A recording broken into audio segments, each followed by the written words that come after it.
Can we finally chop some stuff up with this? Let's find out on this week's episode of the Team Shock Builders Log.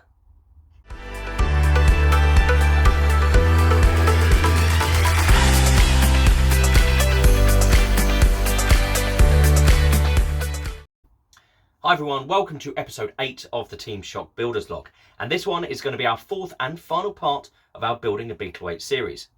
So far we have designed, built and wired up our robot, and we did some basic testing of the drive and the weapon arm movement.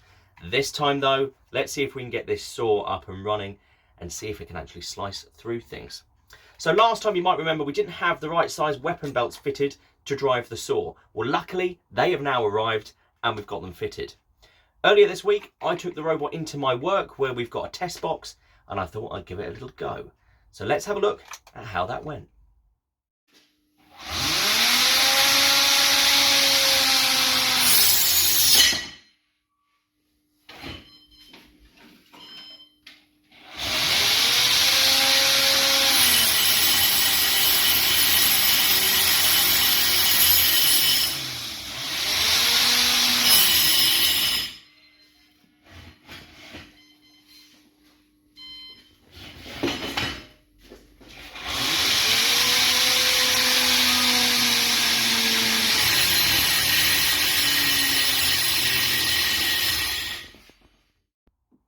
Well, that wasn't too bad. Not a complete disaster, but I wouldn't call it a real success either, as there were a couple of things that popped up that I think I'm going to need to resolve. So the big issue we had was power.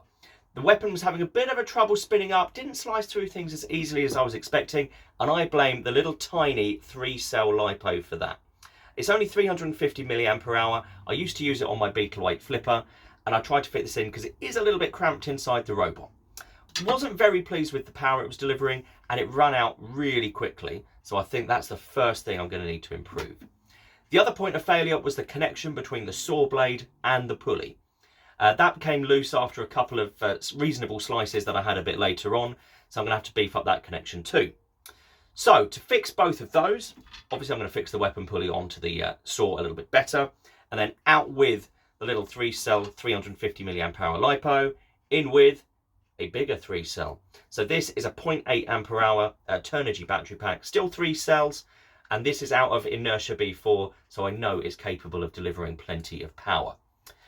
Now that I've got both of those problems fixed, let's give it another go and see if we can get a bit more slicing action out of this robot.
Well, let's have a look at that damage. And here we go. So this is the old chassis out of Tsunami, my Beetleweight flipper.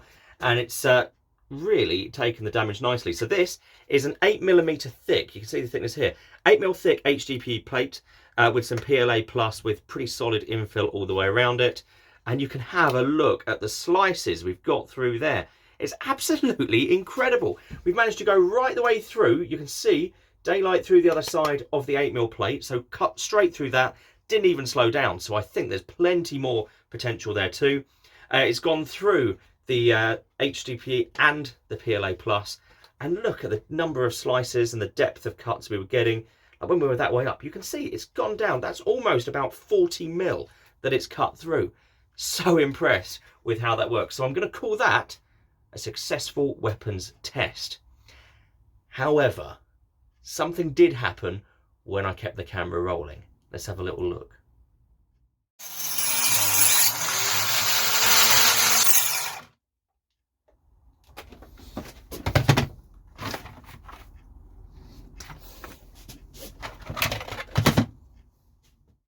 Well, yeah, we did have a little incident with that wiring. We had a bit of a puff of smoke come out of the robot, so I took it straight outside, got those panels off, just to make sure it wasn't the battery or speed controllers.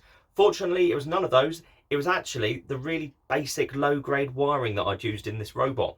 And that didn't quite work as well as expected, couldn't handle the current that the saw was producing, and started to melt off some of the insulation.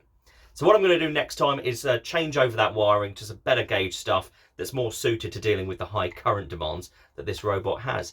And I'll be doing that in a future episode. So overall though, I think this has been a really successful first test for this robot. It drives nicely, the arm is able to deliver the saw with plenty of power and can self-right the robot as well. And this saw is fantastic. Easily able to slice through HDPE, bit of 3D printing as well. And maybe, who knows, as we go through the rest of the year, we might start trying it on some tougher materials too.